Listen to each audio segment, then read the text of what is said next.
Donc retour sur l'exercice vu en classe afin de préparer l'interro pour le prochain cours. Donc on nous demande de compléter les égalités vectorielles. Donc la première, il s'agit d'effectuer KL plus OC. On assimile pour l'instant les vecteurs à des déplacements. Donc KL, c'est le déplacement qui nous emmène de K vers L. Et OC, c'est le déplacement qui nous emmène de O vers C. Donc si j'ajoute ces deux déplacements, c'est-à-dire que si je les mets bout à bout, KL plus le déplacement de OC, en fait je vais transférer, si on veut, ce déplacement à partir du point L.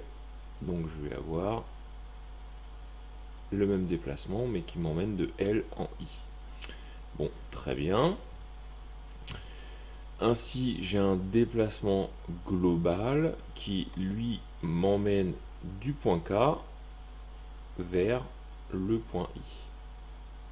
Parfait. Autrement dit, je pourrais écrire que KL plus OC est égal au vecteur KI. Pas de souci. Mais c'est pas ce qu'on nous demande dans la consigne. Dans la consigne, on nous demande de donner un déplacement à partir du point A. Donc, à partir du point A, mais le vecteur KI est égal au vecteur AB. Ainsi, la première égalité, c'est KL plus OC est égal au vecteur AB. Allez, deuxième égalité, on nous demande d'effectuer DK plus IJ. Alors DK, on part de D, on arrive au point K. Plus IJ, alors IJ c'est ce déplacement-ci. Si on le met bout à bout, on va avoir ce déplacement-là. Mais j'arrive là, je ne sais pas trop où. Donc, ce qui va se passer, c'est que plutôt que de partir du point D, je vais faire glisser tous ces déplacements vers la droite. Donc, qu'est-ce que ça va nous donner?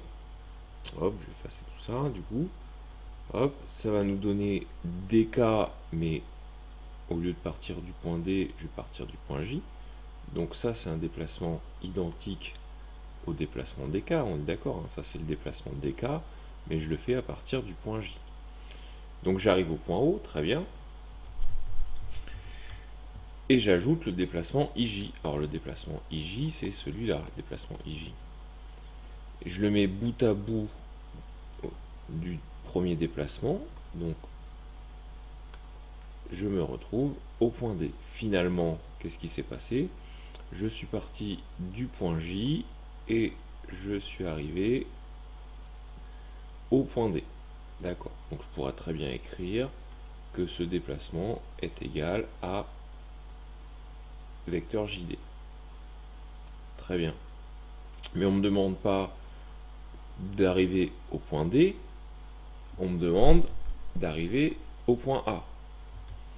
Donc un vecteur qui arrive au point A identique au vecteur JD, c'est tout simplement le vecteur LA. Voilà. Si on voit très bien avec les couleurs. Donc c'est le vecteur LA. Voilà. On continue.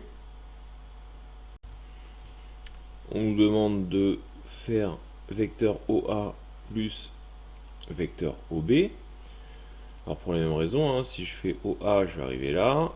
Si j'ajoute OB, je vais partir, je ne sais trop où là, dans les nuages. Donc on va pas partir du point O, on va décaler, on va partir du point C. Donc qu'est-ce que ça va nous donner?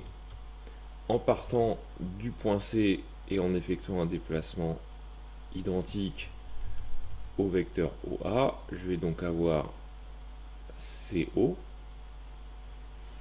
Hein, je répète une dernière fois, je ne le ferai pas chaque fois, mais je répète une dernière fois, le vecteur CO, il est bien identique au vecteur OA. Alors, je vais essayer de le faire en suivant le pointillé, ce qui n'est pas toujours facile. Voilà. Ces deux vecteurs-là sont identiques. dans leur constitution. Ils ont même direction, hein, ils sont alignés sur, pour le coup, la même droite. Hop. Ils ont même sens, ils montent tous les deux en haut à gauche, et ils ont même longueur, puisqu'on nous précise dans l'énoncé de l'exercice les égalités de longueur. Donc tout va bien, il s'agit bien de deux vecteurs identiques. Donc j'ai fait le premier déplacement, j'ajoute le vecteur OB, bah, ça tombe bien, je suis déjà au point O, donc le vecteur OB, il m'emmène au point B. Finalement, le déplacement équivalent, il part du point C et il arrive au point B. J'ai donc cette somme vectorielle, oui, qui est égale au vecteur CB. D'accord? Mais comme précédemment, on ne me demande pas un vecteur qui part du point C, on me demande un vecteur qui part du point J. Donc, qu'est-ce que ça donne? Un vecteur qui part du point J et qui est égal au vecteur CB, bah, c'est tout simplement le vecteur JL. Voilà. On continue. On me demande d'additionner IB plus AO. Alors, IB, voilà IB. Le vecteur AO va me faire culer comme ça. Donc ça va pas aller. Je vais plutôt partir du point O. Donc un vecteur égal au vecteur IB, bah, c'est le vecteur OL. Très bien. J'ajoute le vecteur AO, donc un vecteur qui suit cette diagonale. Voilà. Le déplacement équivalent, il part du point O, il arrive au point I. Donc ça, c'est égal, vectoriellement parlant, au vecteur OI. Mais on me demande un vecteur qui arrive au point C. Donc un vecteur qui arrive au point C, c'est tout simplement le vecteur JC. Voilà. On continue. JO plus BO, vectoriellement parlant, hein, toujours. Donc JO, c'est lui là. JO plus BO. Donc BO, c'est vous voyez, il est là, BO. BO, on va faire OD plutôt. Ce qui me donne un vecteur équivalent à JD. Mais alors là, on me dit attention, c'est égal au vecteur moins quelque chose. Alors ce qui est très pratique avec les vecteurs, c'est que vous pouvez supprimer les signes moins. Il suffit tout simplement de permuter l'origine et l'extrémité. Donc au lieu d'avoir moins un vecteur qui part, moins un vecteur qui part de L, ben on va avoir un vecteur qui arrive en L. Et un vecteur qui arrive en L qui est identique au vecteur JD, c'est le vecteur BL. Voilà. Donc ça c'est le vecteur BL. Et le vecteur BL, bah, c'est moins le vecteur LB.